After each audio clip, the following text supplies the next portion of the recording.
Thompson has cultivated a reputation not only for his erratic behavior, but for producing some of the best writing this century. He's written such classics as Fear and Loathing in Las Vegas, Hell's Angels, and his new one, which is entitled The Proud Highway, The Fear and Loathing Letters, Volume 1. Now, we wanted to have Mr. Hunter S. Thompson on the show for a long time, but he refused to come to the studio. This is true. The only way he'd agree to appear was if I'd meet him on a farm in upstate New York to shoot guns and drink hard liquor. That's true, and so 2 days ago we took a camera crew, and here's what happened. I think they're ready over on the firing range. Should we head over that way? Yeah. And the idea is you're going to instruct me in how to blow things to hell. Well, now we're going to do art. Art? Art. Let's head right this way, and this will be the final footage of us alive. What can I get you, sir? I'll have that huge shotgun over there.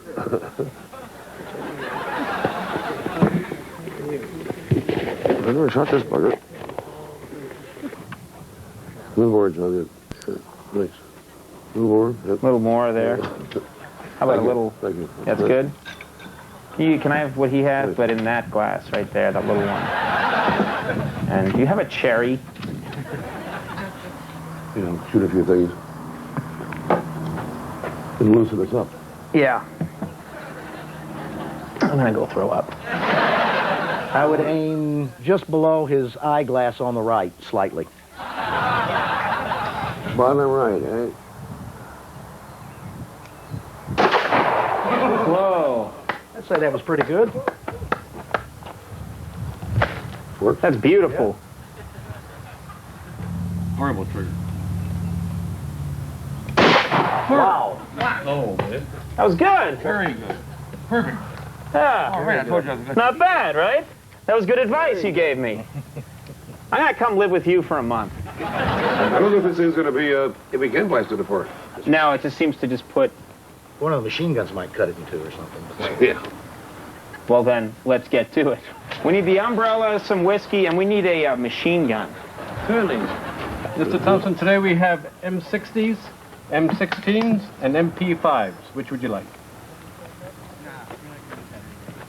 I think we should go with the M60. You get better contracts subsequently? Thank you. Wow. God, there's a lot of weight for a damn M16.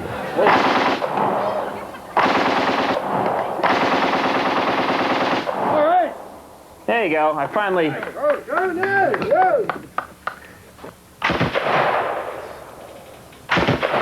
Yeah.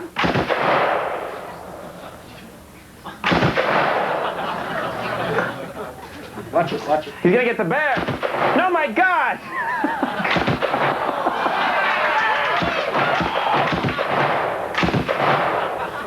You don't get much excitement shooting through that bear. Okay, Hunter and I were shooting at some targets that he chose to make his art. Now we're going to be shooting at some targets that I have more of an interest in. This is Bill Buckner, who helped us lose to the Mets. I'm from Boston. You can understand why I want to shoot at him. And of course we have the NBC Peacock here, and the ape. We've strapped a lot of paint cans to him, so this FAO Schwartz ape will really fly apart. The bear is not going to ever do you any good unless you put something in. We've strapped lots of paint to him. Well, That bear's going to light up like a Christmas You need tree. something in there that blows up. Now, if you have a propane canister... Well, we've got a flare that we can shoot out of a grenade launcher at it. Hunter has just requested a propane canister. You could riddle that bear forever. That man was holding a machine gun about 15 minutes ago. Can we try this for a bit, and then we're getting the grenade launcher out? I don't think the bear will move with that. Well, I can cut Bill Buckner down with this machine gun. We're going to go in close for that. These are the strangest conversations I believe I've had in a while. Whoa! Good shot, man. Excellent. I got to get that bear. All right, hit the Go bear. for it. Hit the bear.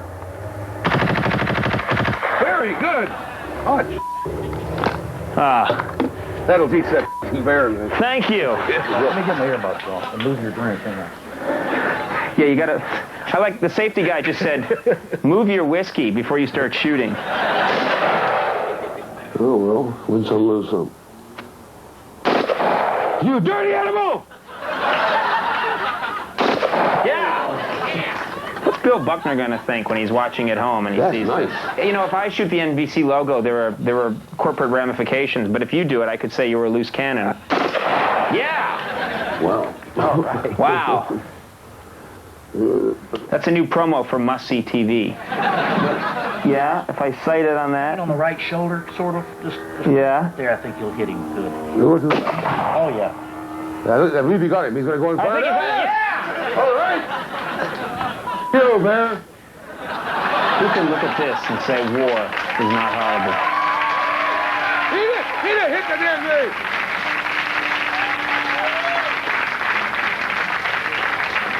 And,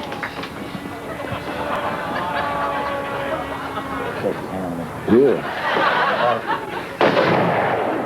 Oh my God! You all right? That was powerful.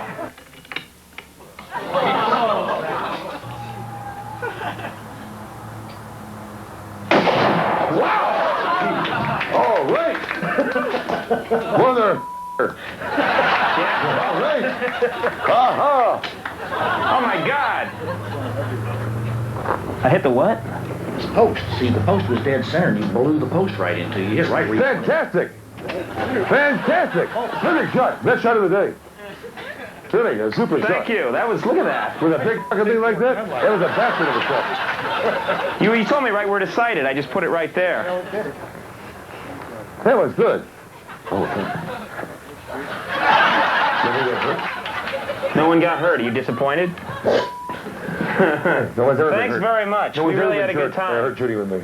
Thanks very much. And Yeah, that was fun. let me make sure. Wait, where's the book? The book is The Proud Highway, Hunter S. Thompson. You should check it out. It's available in stores everywhere. And your copy will probably look a little better than this. Our thanks to Hunter S. Thompson. Really check it out, The Proud Highway. All his letters until 1967, Volume 1. You got to see it. We're going to take a little break. When we come back. Hi, I'm from ABC. My name's Thompson, and I haven't been paid yet. So if we have any weird or apparently melancholy or sideways slips, don't be surprised, right? And I'm very excited. I've been talking to Keith Richards, my old and trusted friend. I have a sense of history, and you don't. And so does Keith. We've been talking about history, we've been talking about music, and Keith is better at music than I am at talking. So why don't we go to my friend Keith Richards, who refuses to come out here and talk with me for this intro. Tonight, ABC in Concert takes you along for an evening with Keith Richards and the inimitable Dr. Hunter S. Thompson.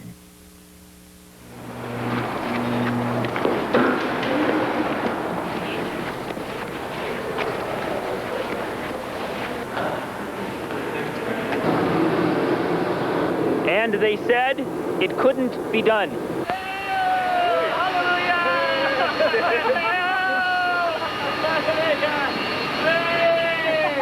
Now we've got Keith sheltered in his room and sort of refusing to come out until Hunter comes to the hotel and turns over this check. Keith is fine. Can we show the fax? Yeah, I think so. What do you think? This is the fax. Handwritten by Keith Richards. And we can read it here. Doc, I am here, but he crossed out disappearing. Vanishing. I want your fee in cash or no deal, Doc. We should give it to Hunter. Mm-hmm. And let him give it to Keith. I think that's what he should do, you know, and then Keith will give it back to Hunter. Right. That was cool to say, wasn't it? That was good.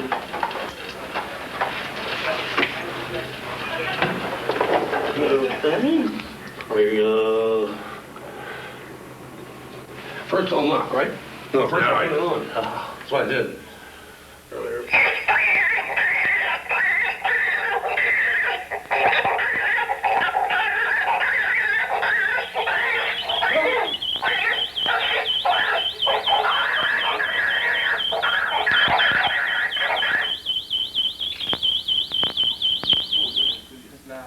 Nice gathering. Hi. Hunter, how you doing? I found this on the hole. Some guy. What's the letter? Yeah. Tom Williams. Machinery. Nasty project. I'm a doctor of, well, everything except medicine. ABC in Concert, brought to you by Sears. That's right. Oh, yeah, the organs. Well, I've changed my eyes and my spine. What was wrong with the first three? I just wore out. Yeah. What else did he change? The blood. I never did. No, that was the leading edge of. No, this is a great one. I threw that joke out because I was going to clean up the dope, you know, and change the blood. I thought that would be a great blind for him, but I'm stuck with it now. It's really just a transfusion. But my dad wouldn't allow me. No, I wouldn't. I mean, it wouldn't change me blood for nothing. Hey, that's like a blood transfusion. I mean, who would want to change this blood? I mean, who'd want it? Where would I put it? We're talking about the next world, you know what I mean? It's like what are we looking for? Promotion, demotion, and why do we, you know, I mean, we're here living this life. What's the whole speculation about the next one? Yeah, It'll either be there or it won't. But there are a lot of people out there, and you go see them and play for them, who consider that you were already in the next world. Oh, some to have great, you know, yeah. I mean, there are. I mean, the guys all have friends. We're getting not lonely old men. A lot of friends are gone, right? And we say, well, it'd be nice to see them up in heaven, but I don't know about scudding around on clouds playing. Yeah, but there are people out there looking at you. How do you tune them up? What about Hoover? Hoover. J. Edgar. What would he come back as? I think, basically, you know, if I had my way. Yeah. Yeah, you probably would. What would a worm do? Slug? A worm does okay until they're eaten by a bird. They know about Well, this at least is something useful. And it flies. They may have too much fun for Hoover. I'd send him back as a, You might be right. Weasel? Stuff? I don't know. Man, I'd send him back to the same fate as being an FBI director, but with his identity known, you know, somehow. I don't think he probably, I mean, his fate probably be not to come back as anything. A fart. He made a deal. Yeah. He made a deal. Whereas the Rolling Stones really was, what do you like, the Beatles? Or, you had the Outlaws. Yeah, I mean, and actually, there's very little, I mean, on the surface at least when we all started, very little difference between the Beatles and ourselves. We were just a bunch of kids that wanted to play black American music. You were a lot meaner. But because they came off, you know, they were at the same time they had to break in the door. You see, there would be no Stones without Beatles. I mean, I have to take my hat off to John. Yeah, you know, he was the strong man in the Beatles. Hey, we need those people. We need icebreakers. If they hadn't kicked the door in, there's no way we would, you know, got in because they already looked bizarre. Where were you on, say, Christmas Eve, 1962? Christmas Eve, I was playing a gig in London. It'd be in London. Yeah, we'd be working that night. Same route, Stone? Yeah, we'd probably get paid like half as much as usual for Christmas Eve. And, where were you on Christmas Eve in 1966? 66. I didn't think myself. No, let me think about it. 66. Yeah. Oh boy, 60s, Christmas Eve, 66, flat on my back after working solid, I guess, everywhere for, you know, since Christmas Eve, 62. Okay, try 69, I'm just looking at... 69, just getting over Audubon. But you were right in the middle of it, right? Yeah, I'm standing there and I'm watching the angels shove people around, and I'm seeing one freaked out speed black guy you know, do the wrong thing. In a green and suit. And he paid for it. A green suit, right? Yeah, green suit, yeah. You know, we just wanted to do a concert, and Grateful Dead have done hundreds of them, right? In Frisco, they run the show there. Yeah. And so we said, look, we're on the road working, but we'd like to do, you know, one of your famous free concerts. Just say thank you to everybody, and that's because. Right. So we leave it to them, and they say, and there's security and blah blah. and they say, well, we usually use the Angels, and they're cool, you know, but we have a deal with them, and blah, blah. That was true in a way. Yeah. They did, you know, I mean, and everything they'd pulled off up until then had been very peaceable. But this thing just got too out of hand for them and for the Frisco, you know. The city kept jerking them around, like where you can hold it, there's this park or that park, and so we end up in this desert. Yeah. There was 500,000 people out there in a field. Oh, more than that. Well, it's 500,000. I mean, there's five. I mean, basic. I mean, I counted 500,000 personally. Only 3 people, I think, died there. No, I think 2 one people, died and one was born. I mean, yeah. So the same people, the same amount of people left. Those came in. I'd rather just play the blues. Huh? I guessed. But what do you got? I mean, a painter has got a canvas, you know, but there's got to be a frame around it somewhere. Yeah, the pretty presents in the church. You know, the writer's got reams of empty paper, which he's supposed to fill with words and brilliantly put together, right? And a musician has silence. Poor baby.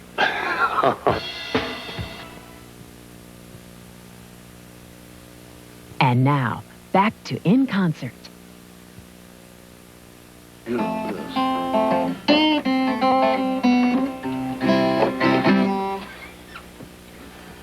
Wide body.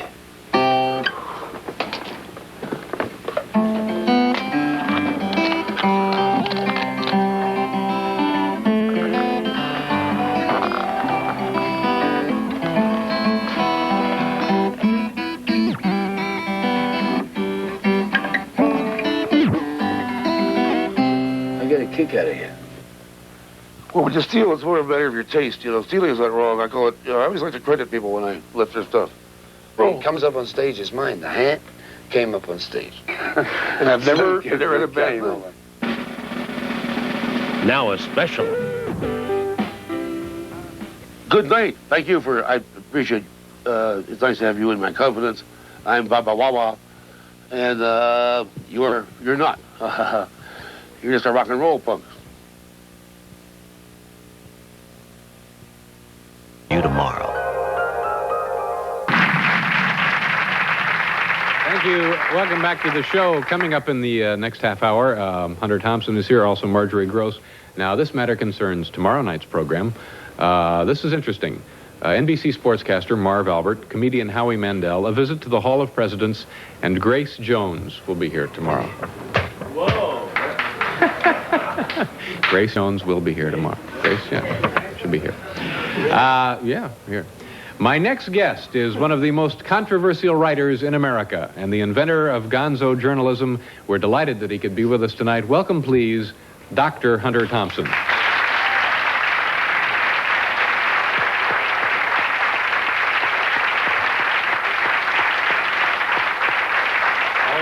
Nice to see you, sir. Have a seat if you want. How are you? Oh, I am terrible.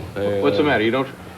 Well, I've been going to court every morning for 2 weeks at 7 o'clock. Yeah. And for me to go anywhere at 7 o'clock is real hard. So I tend to stay up all night. Yeah. So I stayed up all night for 2 weeks. That makes... Sure, you don't sleep at all, do you? That's about the 188th hour. Yeah. So I want to prove something. You know, I want to prove... I'm not sure what. But you feel like you're now in the middle of a mission and you will have proven something. I probably will have before this is over, yeah. All right, well, that's good. That wasn't why I came here, but yeah, I'll do something. I couldn't talk this morning at all. My voice was gone. When I called to say I can't make it, I couldn't say anything. Also, originally you called here to cancel. Yeah. Do I have a microphone on, or is this some kind of sandbag trip, or you have a microphone and I don't? That's right. I'm the only one in the building with a mic on. Nobody hears anything the guests. Chicago politics. Now, when you talk... I'm not mic'd at all, right? No, You've taken right everything. Here, Hunter, this thing right right I see, okay. They're hearing every word you say. Paranoia, yeah. Yeah. So you're Dr. Hunter Thompson. Can I ask you what the... I thought we agreed not to discuss these You don't want to discuss the doctor? I could discuss your childhood and, your teeth and stuff like that, but really, I think it's really, we're not into an academic credential thing. Well, no, I didn't. I just assumed that if I insist on the use of the term doctor. Yeah. At certain times, but in fact, I'm a doctor of chemotherapy, of journalism, and of comes to me. What's that word? Divinity, yes. Divinity. Divinity, Yeah. Sure. Well, I would have guessed that. I think so, yeah. Let me ask you about... it's embarrassing to have that many doctorates. It's like being rich. Yeah. Well, no, I mean, if you went to school and earned it, you shouldn't be embarrassed by it. I've worked all my life for these things. Yeah. Wealth and doctorates. Uh-huh. Why shouldn't I be a little sensitive about displaying them in some kind of sleazy TV? I just want to have a little fun. I know, and that's what we're doing here, trying to have a little fun. Now, tell me about the goings-on in Palm Beach. Let's talk about something else for a second here. What you brought here, is it a gift, Hunter, or is this? In a sense, yeah, that's a gift. Uh-huh. That's a bomb. Uh-huh. We have here 2,000 or 3,000 firecrackers, huh? Well, no, not that many. Really? It's a light thing. I brought it out to set it off. No, you're not going to be setting these off in here, would you? Well, yeah. No, we'll just maybe later. Do the same thing. Maybe later at the buffet upstairs. We'll set those off. I'll put it back over here. No, you get it close to that cigarette. I knew that would happen. I say, don't worry, let's go out there and put it down in front of him. Tell me about your correspondence with the American Express Company. About what did you have in mind for those folks? I got offended, frankly, that an American Express was offering the gold card to the rebel. And what I considered fairly a loose-minded, sort of greedy kind of way. And do you have a gold card? No, I don't. See, that's what I mean. It's but it's being offered in a way I consider degraded the gold card. Do you have one? Yeah. Yeah. Now, what is that supposed to represent? If you have one of those, what does that mean? It tells me that I can go anywhere I want and get money. Uh-huh. Yeah, I can. Well, there are limits to this, and there are certain dark aspects of that contract. But basically, if I've left red Chrysler convertibles all over Palm Beach and hotels and beach houses. I can just, it's like a card. That's right. But I didn't even have to register in a hotel. Just wave the card and you're in. They call me doctor. Yeah. They call you whatever you want, really, but the gold card. But I didn't feel it should be offered to the masses. Yeah. This is the Palm Beach. I've been educating myself to think like the Palm Beach life. Uh-huh. And I've come to some surprising life stances in this. I've taken a driving up and down the beach in a red Chrysler convertible with lesbians at night. And naked people and drugs. This is the power of the gold card. That's what you have to do. But I thought that Palm Beach, the American Express image was kind of sullied by the idea that anyone could wander around like this, rent convertibles, buy lesbians, all that, trumpets with a gold card. So I wrote them a letter saying that, look, I think I have a better idea. And what that is that I should do your ads from now on for the gold cards, not the green cards. I don't want any part of them. And I put it down in a very forceful and I think persuasive style. And it was rejected by the swine that I wrote it to. His name was Johnson. No. There's a place called the Grog Shop somewhere. It would be an effective campaign. I think for the American Express card. Yeah. That's. I'm sure you have people here who can work on that. Yeah, oh, sure we do. We have a full staff of folks who are looking to get you commercial work. That's all they do. I don't have this. I really work in the courthouses and stuff. Yeah. I'm a reporter. Yeah. Let me, now, speaking of reporters, is it true that you one time were a bowling reporter for a Puerto Rican newspaper? Oh, that's a low blow. Yeah. No, all the things I've done to bring that... Is that the truth, though? It is true, yeah. Now, how does one get that position? Well, I was writing a novel at the time about San Juan. And I decided that, no, actually, reverse it. I went to San Juan and decided to write a novel about it. And what I wanted to do was work on this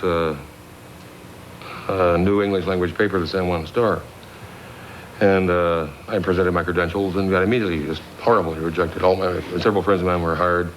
So I wrote the editor a letter saying, you're a swine, a fool, and a doomed man. Pretty much the same letter you wrote to the American Express guy, huh? No, that was worse.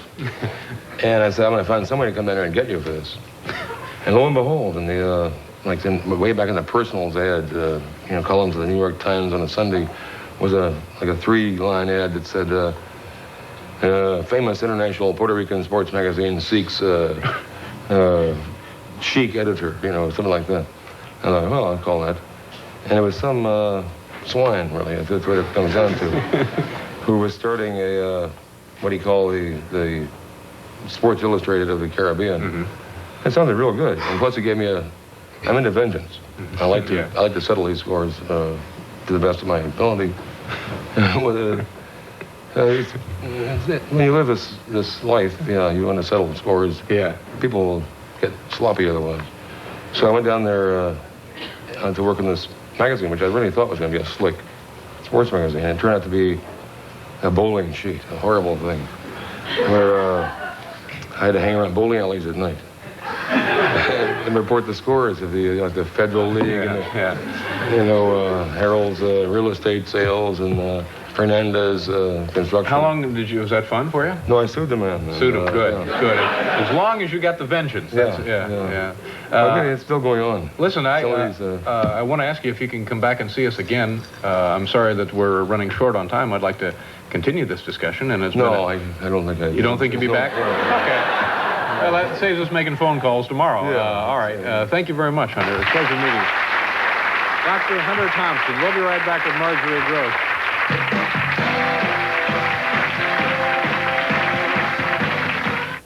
Watch Ian. The next time you change, it could be the year 2001. Kodak introduces gold-tipped ultralight lithium batteries. Go for the gold.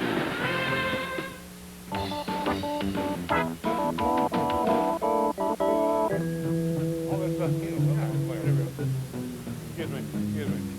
Helen Hayes, Suite, may I help you? Yeah, can I have Regina, please? Is Regina here? Regina?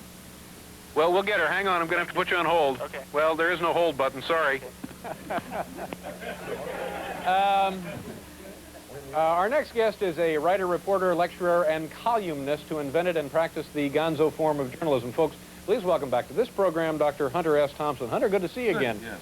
How long ago was it that you were here? Well, it seems like only yesterday. Yeah, nice to see you. You know, we had a good time last time. Yeah, it was fun. Jan Winter was here a couple of weeks ago, and we were talking about the 20th anniversary of Rolling Stone magazine and so on and so forth. When did you first start working with him and the magazine?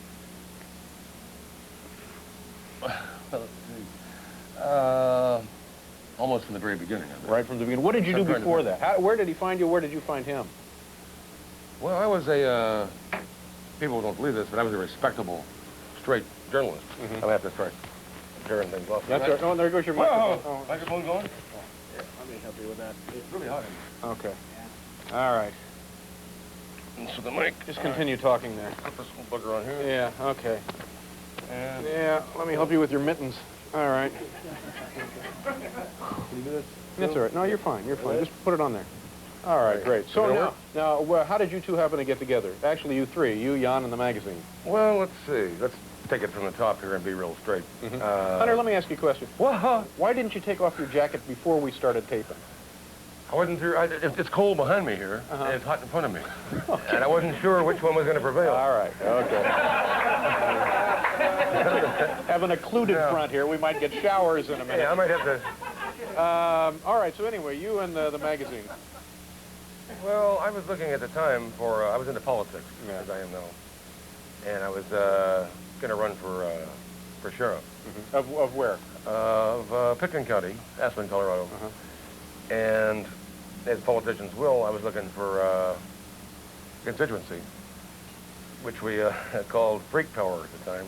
Freak Power? Freak Power. Well, we had run one campaign earlier for mayor and lost by 6 votes. Mm-hmm. And this was on the Freak Power ticket? Freak Power, yeah. Well, you'd be surprised, you know. In the old days, it worked. Yeah, I suppose it did, yeah. And it might still work. It was an honorable term. And I noticed that we had trouble registering our people for the mayoral election, which we lost by 6 votes. And I thought, well, this won't happen again. Damn it! I'm going to run for the sheriff. We're going to register these buggers. And I looked around and I thought, who's going to talk to them? And I found this obscure magazine, Rolling Stone. Right. I noticed that they were reading, you know, and they weren't into politics. And I thought, well, I will talk to Rolling Stone. Yeah. I will That was the beginning of the relationship. Yeah, I put my, I went over still- to see one there and put my program in there, which we printed. Do you still write for them? Yeah. Yeah. Yeah, I have, well, not often. Yeah. You know, Jan, he's become a little giddy in his old age. Now, what does that mean? Oh, yeah, I don't know. Yeah. Well, no, how do you feel about what the magazine has evolved to at this point? I mean, I'm a fun hog. A fun hog, yeah. And it's not as much fun as it used to be. Well, perhaps I'm your sure own that you probably have the magazine- same feeling about you. Remember your morning show? God, you remember the morning Yes, show? sir. That's amazing. Remember that? That was I fun, do remember right? that. Okay. So what have you been doing lately? You're living in Colorado. And Boy, I'd lived there for... You lived there most of Yeah, your life? I'm an extremely stable person. What do you... Tell us a little bit about the '88 presidential campaign. Oh, there I am. I'll be damned. To the monitor. Oh, heaven. All right, now we're all right. Yeah, we are. What do you think? We're testing equipment here, Hunter? Well, I don't know, man. You know, the Japanese are selling all kinds of things. Well, let's talk about the presidential campaign. What does it look like? What about the Democrats? What about Gary Hart? He's a friend of yours, right?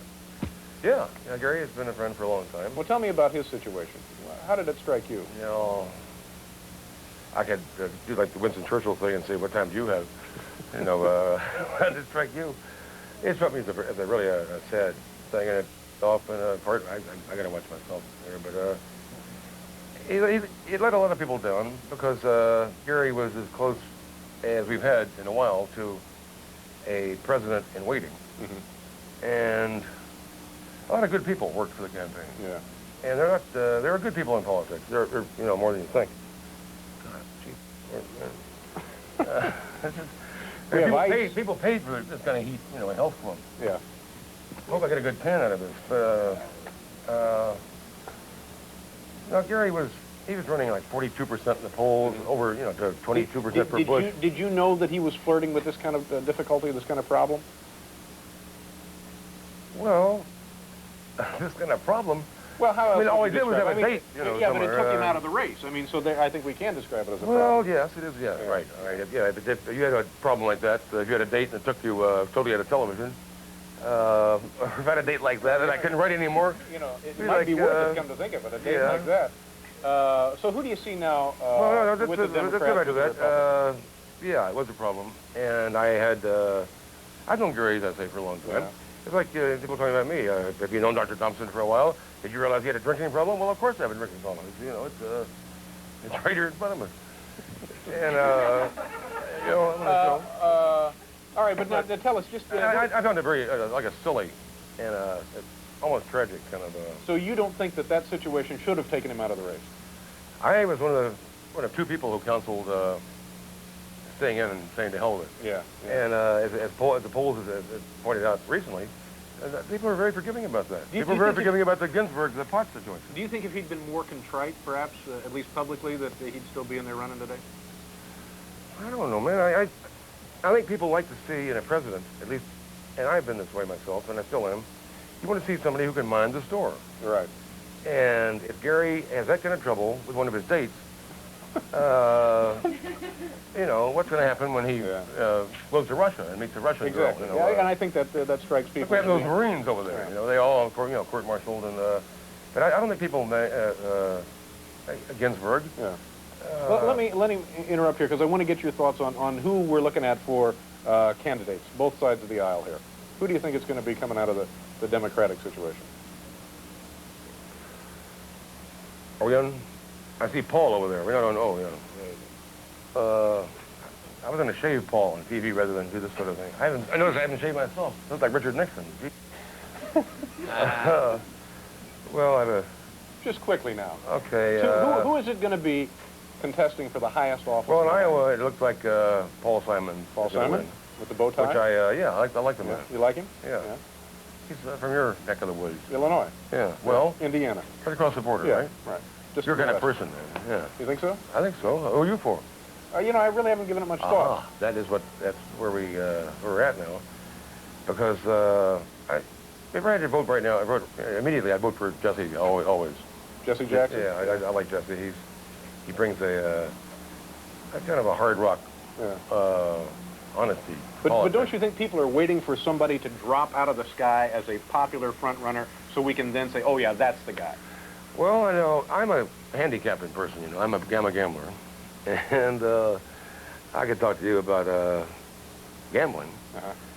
And I could probably tell you I have a bet with you at 11-1 right now that Teddy Kennedy's going to be the... Oh, really? Yeah. Well, no, I look at it as a gambler. Yeah. And I'm not sure exactly why I see that, but it was Kennedy who beat Bork, for instance. Yeah. Here, the main man, Biden, got blown totally out of the race for another cheap scramble, you know. Hunter, I got to interrupt here. We're out of time. Does that upset you? Always. Yeah. What, will you come back? Sure, David. All right. We'll be back, folks.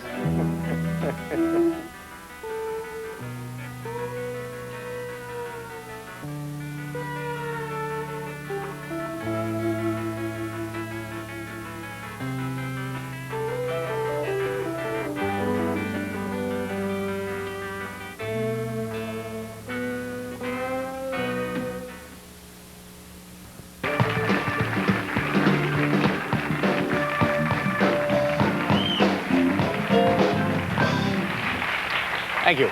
Thank you very much. Family Affair. Nicely done. Featuring Ivan Neville. You don't even celebrate Thanksgiving because in Canada it's like in June, isn't it? It comes earlier in Canada because, of course, the harvest is earlier in there. It's right. colder. So do you celebrate two Thanksgivings? We celebrate only once. It's earlier in the season. It's in October. But I mean, since you are Canadian but living in this country, do you celebrate twice? I celebrate, yes, and I have 2 Thanksgiving dinners every year. Isn't that interesting? Our next guest has been called the most accurate and least factual reporter working today. His latest book right here is entitled Generation of Swine, Tales of Shame and Degradation in the 80s. Ladies and gentlemen, please welcome back Hunter Thompson.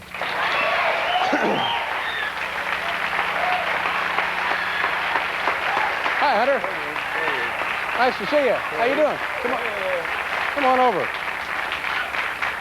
Thank you very much for being here. How you been? Oh, thank you very much for inviting me. Yes. Yeah. Where do you make your home these days? The same place I've been making it for the last 20 years. 20 years? Where is that? Woody Creek. I invited you out there the last time we were talking. Yeah. And you were born in that area? No, I'm from Kentucky. Kentucky originally. Where are you from? Indiana originally, yeah. And what is your life like there? Is Colorado, you said? Peaceful. You're up in the mountains? 8,000 feet, yeah. And what kind of a day do you have? So pick any day, for example. Do you get up early and write and stuff, or what? Yeah, I write early in the morning. I work all day long. Yeah. And then I cut the grass, you know, and I chop wood. Mm-hmm. And what do you do for recreation there? That's what I do for recreation. Yeah. I work. Do you ever hike up into the mountains? Oh, yeah, I do that I like to kill. And when you say kill, you're talking about what, neighbors? What? We don't want to talk about shooting people, do we? No, but you're teasing when you say you like to kill, right? Yeah. No, I'm not teasing. No, I used to like to kill. When I realized that I was hunting in order to kill. You like hunting? I quit. Well, I did. I quit. Yeah. But I know that when you I quit because I realized I was not hunting for meat. I was hunting because I like to kill. Yeah. Have you talked to anyone about this stuff? But I know... I don't have to. Yeah, I know. I found it time for cycle. I found it interesting that in traveling here to be on the show, you brought with you on the airplane a rifle. Is that correct? Was it a rifle or a shotgun? I was to show it to you, but they wouldn't let me do it. Yeah. But I found it interesting that you could travel with a weapon on an airplane. David, I've told you repeatedly, if you're innocent, you can do anything. Yeah. And I am innocent, and why shouldn't I travel? Yeah, but explain the procedure to me, because... It's nothing. All you have to do is sign the red tag. I wish I'd brought the damn gun. They prevailed on me not to bring it. It's a beautiful Mark V, Weatherby 300 Magnum. A collector's item? No, hey, it's a working piece of state-of-the-art killing machine. Killing machine, yeah. Well, We don't really care. Those guns are a killing machine. Yeah. I don't have to use them like that, but it's comforting to know that you can kill. All right, enough of that.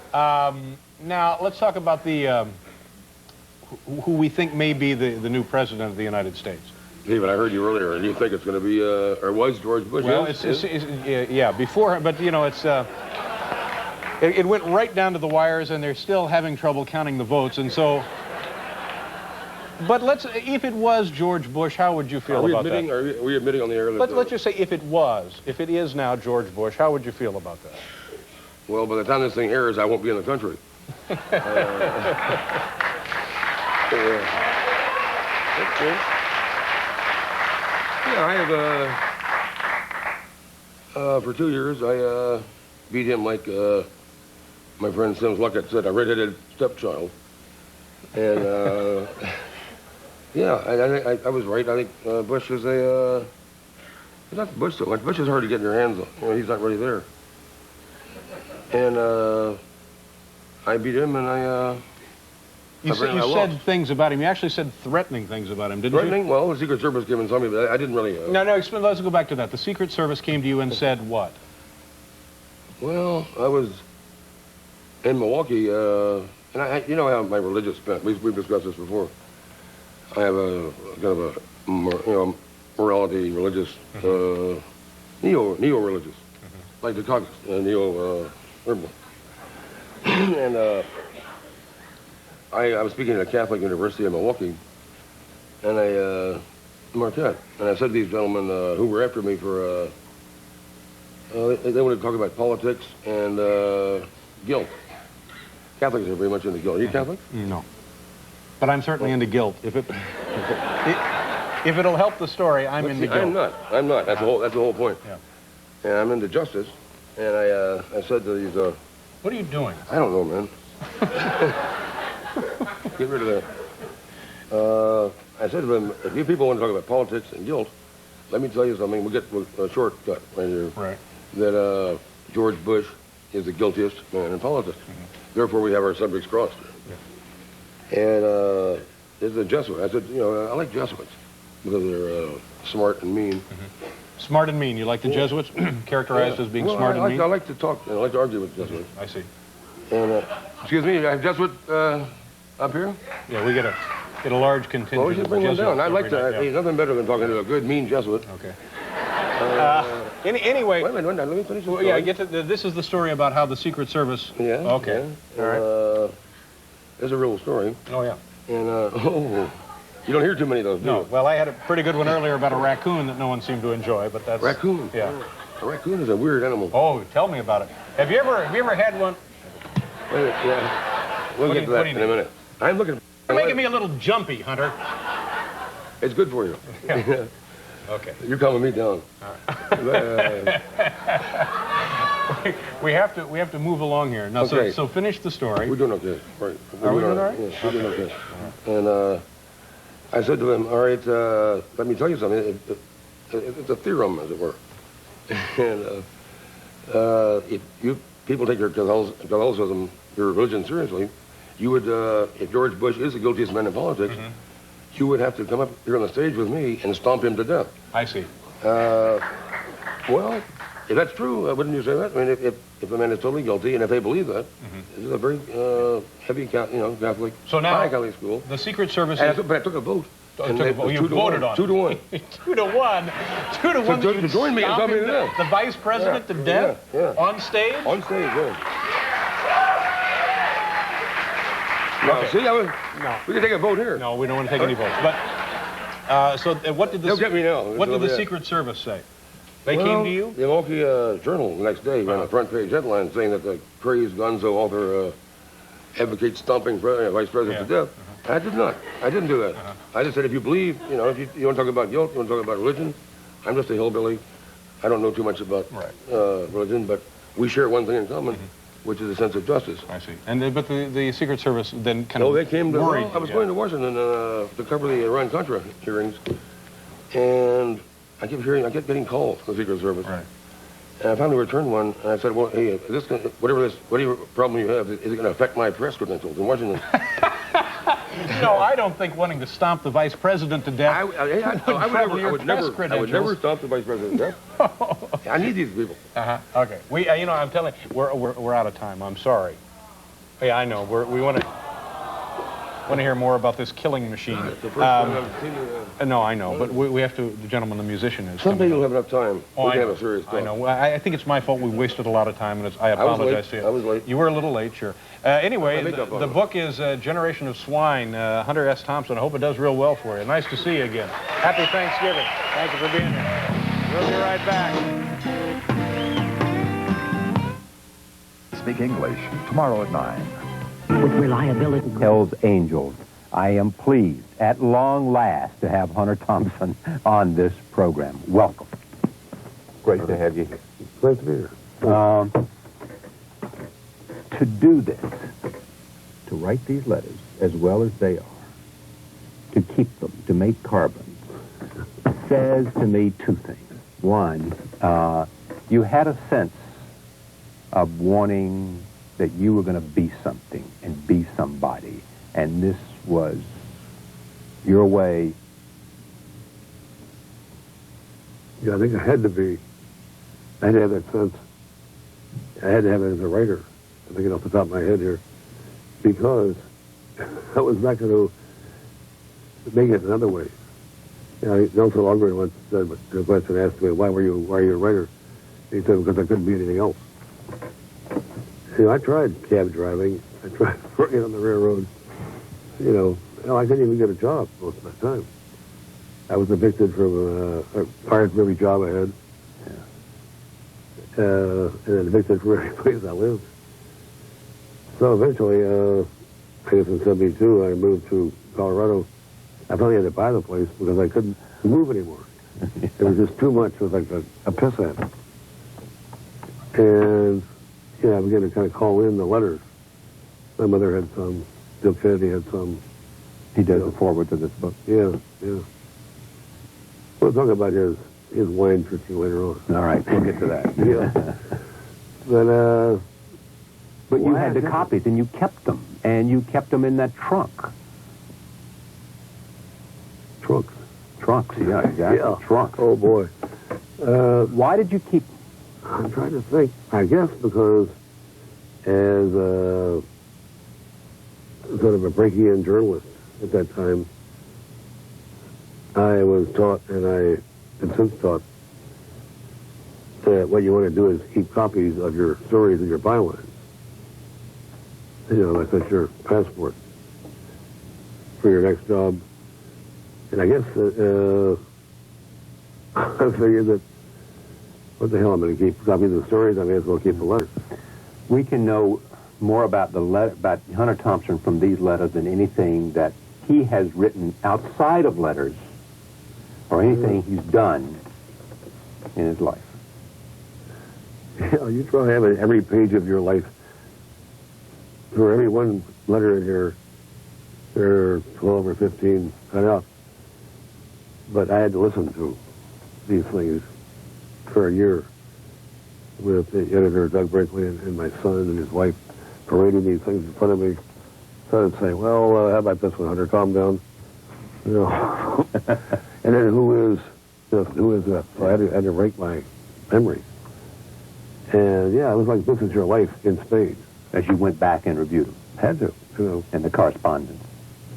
Yeah, these were real. I've never even looked at these things until they came out of the basement, like some kind of a genie. You know, that was down there. Writing was the only thing that you knew you could do that satisfied you. Well, that I could get paid for. They didn't pay for the other. Yeah, and then when I learned about newspaper work, I learned that to work for a morning paper, you can work late at night. You know, you can work at 2 o'clock and get off at midnight or so. Once you learn that, I can't imagine going back. Yeah, I did a afternoon paper after I was in the Air Force. Jesus Christ, I didn't know the difference. I suddenly had to go to work at 7 in the morning, and I didn't last long at that. Did you create a persona that you thought would serve you?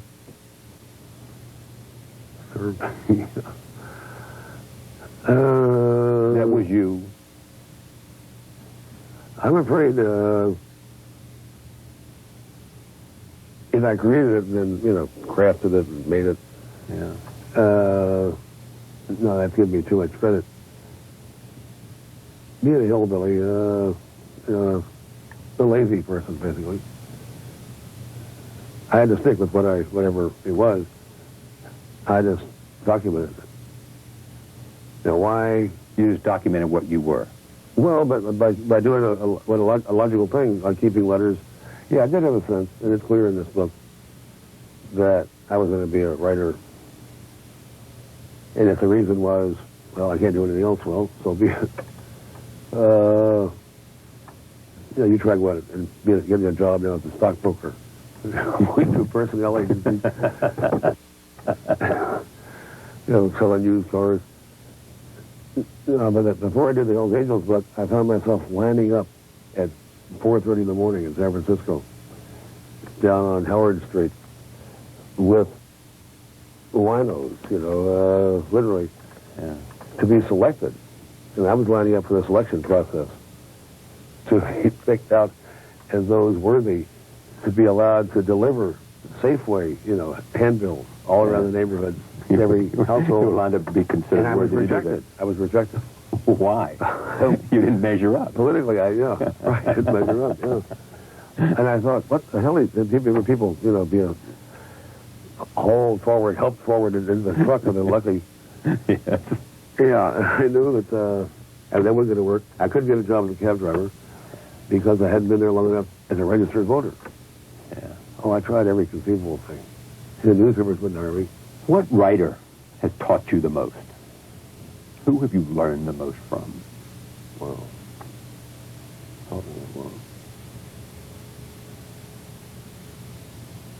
I think maybe the most important lesson I was trying to learn early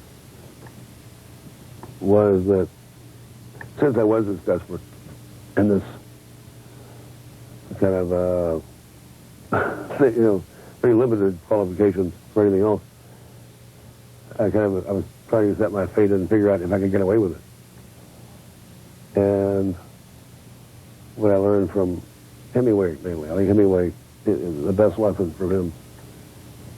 I had quarrels with some of his prose or writing, you know, here and there.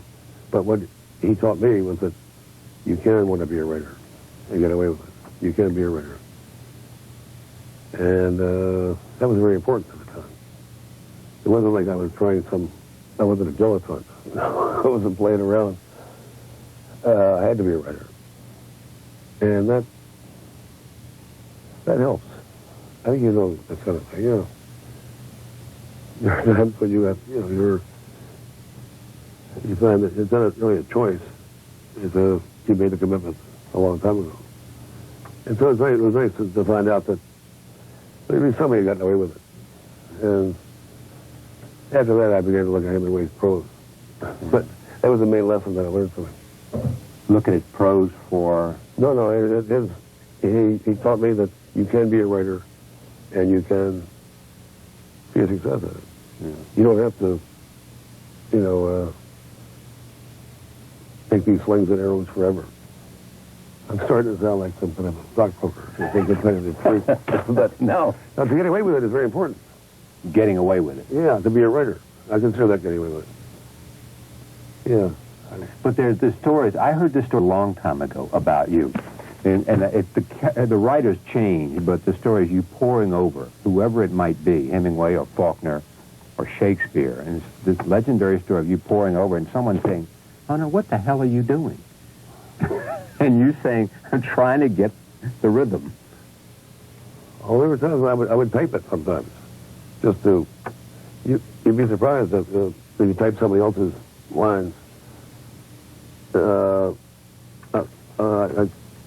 try to do Kerouac's poetry. I can't really do it. Kerouac has different rhythms. But if you type out somebody's work, you learn a lot about... And basically, it's music, I think. Yeah.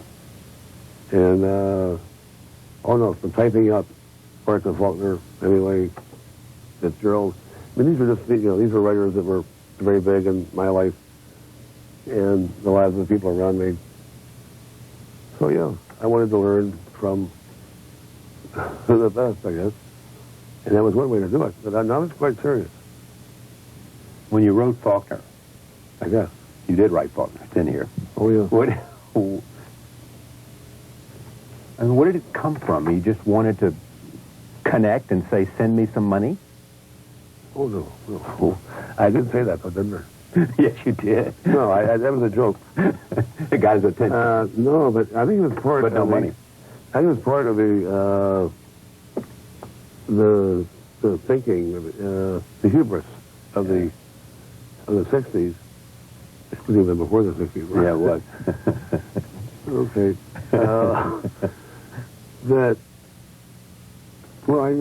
I'd connected previously with, I would call James Reston, like 3 in the morning. At his cabin in Virginia. Yeah. And the Times, I told the Times to give me his number and ask him why the Soviet Army chorus wasn't being let into the country, being allowed in. I was outrageous. Once you learn, you can do that. It's licensed. Yeah, licensed to go fishing. But I'm finding out. Yeah, but I'm finding out the other side of it now.